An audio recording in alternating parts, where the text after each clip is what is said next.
À tous et bienvenue dans cette partie de la formation. Dans cette partie, nous allons maintenant commencer par traiter les images que nous récupérons. Là, on est capable de choisir une image, c'est bien, mais l'idée, c'est de pouvoir redimensionner. Et donc, nous allons rechercher un paquet NPM qui nous aidera pour la circonstance. Donc, le paquet s'appelle N, euh, NG Ins Image Cropper. Voilà, on va chercher ça rapidement. Et puis là, nous avons déjà un lien qui pointe vers NPM. Et on nous montre déjà une petite image de comment ça se passe. Voilà, on a besoin de quelque chose comme ça. Donc du coup, nous allons commencer par l'installer au sein de notre projet. Donc du coup, je reviens tout juste ici. Je vais ouvrir, allez, je vais ouvrir mon terminal.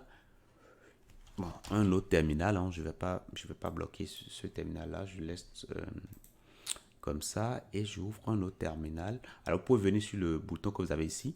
J'attends que ça se mette en route et puis je vais lancer la commande. Mais en attendant, on peut déjà regarder un tout petit peu comment on l'utilise. Bon, on nous dit qu'on peut l'utiliser pour les versions de Angular 13 plus, donc pour les versions supérieures à la version Angular 13. Donc, du coup, que vous soyez sur 15, 16, 17, 18, ça va fonctionner. OK? Donc, ça, c'est bon. Et on descend. On nous dit qu'il faut importer dans le module que nous utilisons. Donc, on doit le mettre au niveau des imports. Donc, là, c'est parfait. Donc, je commence ici par faire l'installation. Et puis, pour l'importer, je prends cette ligne-là et je pourrais aller l'indiquer au niveau de mon module ici, app module. Donc, je viens là et je descends, je peux le mettre juste ici. Et puis, le module en question, je dois l'indiquer. Donc, je prends le module et je vais le mettre dans les imports ici. Donc, je le mets tout juste ici, vers la fin. Voilà. Donc là, c'est bon. Pour nous, c'est installé. Donc, on nous dit maintenant qu'on peut maintenant mettre ceci sur la page sur laquelle nous souhaitons afficher notre image. Donc, on nous dit qu'on peut mettre ceci là-dessus. Bon, nous, on va faire les choses autrement. Ce qui serait bien pour nous, c'est de créer un modal qui va nous permettre de prévisualiser notre image, de faire les changements dessus. Donc, du coup, je vais, si vous me permettez, je vais rapidement voir si tout est fait correctement. Alors, je regarde pourquoi nous avons un problème. Alors, tout à c'était une erreur, mais je ne sais pas pourquoi. Mais quand j'ai réinstallé, là, c'est bon, tout est installé correctement. Donc, normalement, voilà, tout doit se faire correctement. Et quand tout est bon, maintenant, vous pouvez commencer par l'utiliser. Donc, je vous avais dit qu'on va créer un composant qui sera sous forme modal. Et du coup, c'est dans le modal qu'on va pouvoir faire les redimensionnements et tout ça. Donc, npins ng generate component. On va l'appeler image preview. Image preview. Voilà, tout simplement. Alors, on va tout ranger dans components. Components. Je lance cela, je patiente toujours un tout petit peu. Alors, maintenant que c'est bon, c'est créé, on peut aller au niveau de la partie HTML ici. Et puis, nous allons penser à un modal. Donc, ce que je vais faire là, je vais voir comment je vais faire pour au niveau de ce que j'avais fait au niveau de off. Rappelez qu'on avait aussi utilisé un modal, n'est-ce pas? Donc, déjà pratiquement comme ça, je peux prendre ce modal que j'ai là et je pourrais l'utiliser au niveau de l'image preview ici. Bon, on va changer le contenu, mais voilà, la forme restera pareille, mais c'est juste le contenu qu'on aura à changer. Donc, le forme register qu'on a ici, je vais retirer, je mets ici image preview. Voilà, tout simplement. Et le titre, est-ce que ça aura un intérêt? Je ne vois pas vraiment l'intérêt pour nous de mettre un titre. Ça, je peux retirer ça. On va laisser le bouton de fermeture. Parfait. Après ça, nous allons prendre au niveau de la logique rappelez-vous hein, que lorsqu'on initialise le composant, on initialise également hein, le modal. Donc, c'est ce que je vais faire. Hein. Je prends ça et je vais au niveau de la logique de image preview et je pourrais l'utiliser. Donc, je dirais que ng on init, lorsque le composant sera initialisé, qu'est-ce que je fais en ce moment-là? Eh bien, je vais directement afficher ceci. Alors ça, c'est bien de type, allez, c'est bien de type any. On ne connaît pas hein, son type. Voilà. Et une fois que c'est fait, c'est bon, hein, on peut l'afficher, tout simplement. Donc, point show, tout simplement pour dire on veut l'afficher.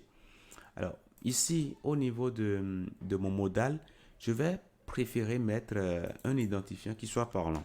CTRL F, je mettrai tout simplement preview image modal. Donc, c'est ce que je vais mettre pour l'identifiant. Donc, je remplace partout. Et quand c'est fait, je peux alors signifier cela pour, enfin, lors de l'appel. Enfin, donc, du coup, je prends ceci et je pourrais le mettre tout juste là. Parfait. Donc là, c'est bon. Maintenant, donc là, c'est bon. Maintenant, on pourra faire appel à ça au niveau de User Page Component. Alors, qu'est-ce qu'on va faire? Permettez-moi, je vais fermer tout ça. Et puis, nous allons dire, mais lorsque nous avons file, bon, on peut stocker ça dans un élément file data. Hein, donc, file data qui peut ne pas être défini. Si c'est défini, ce sera type file. Donc ça, c'est bon. Donc, dès qu'on a un fichier, on fait tout simplement file data qui sera de type, enfin, dans ça, on va stocker file tout simplement. OK? On stocke file. Et là, c'est bon. Maintenant que ça, c'est fait, qu'est-ce qu'il nous reste d'autre à faire? Ben, on aura juste à afficher hein, le modal. Donc, preview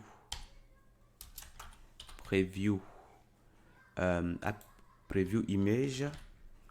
Et puis, on va lui donner des paramètres.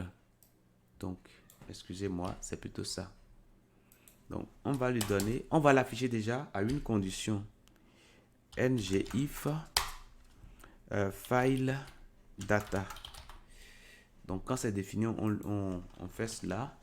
Et puis, le file data là, on va fournir ça en argument ici.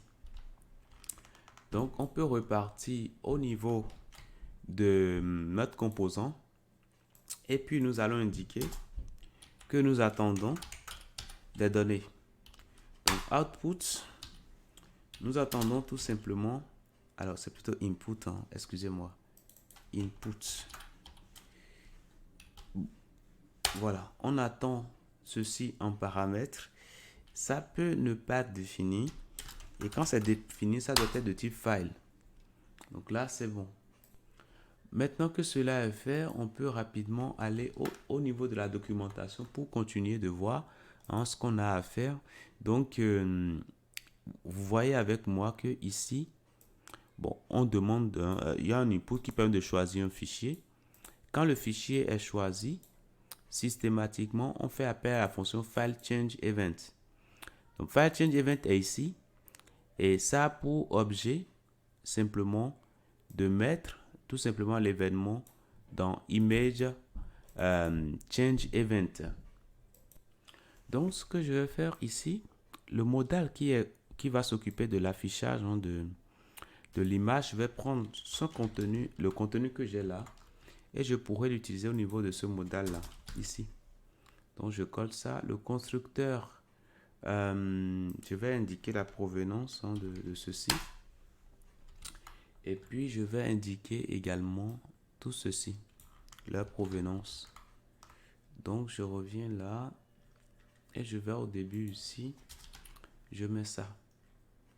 Donc là, c'est bon. Le constructeur, permettez-moi de le mettre après la déclaration des paramètres. Donc, pour l'instant, c'est bon. Donc, ce qu'il nous faut ici pour produire l'affichage correctement, c'est plutôt event. Puisque de l'autre côté, au niveau de user page, on choisissait directement l'image. Donc, ce qu'il nous faut ici pour fonctionner correctement, c'est simplement le event. Donc, nous allons y revenir dans la prochaine partie et voir comment envoyer le bon paramètre et comment se servir de ce paramètre-là pour produire l'affichage qui est attendu au niveau du modal ici. Je vous dis merci et à tout de suite.